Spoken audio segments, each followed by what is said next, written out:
बाबा बजरंगबली के दरबार में हां पूरा भाई जी सर बता दी ये बाबा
चाचा मुझे नहीं लगा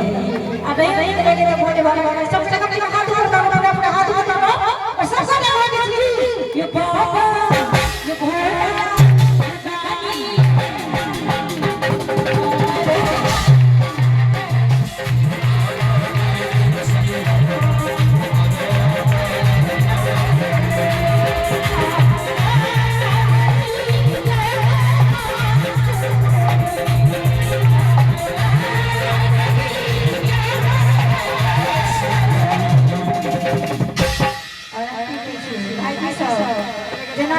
इधर देख देख के हुए देखा कोई जो है हां ताली जब पड़ी छी है ताली हो जाए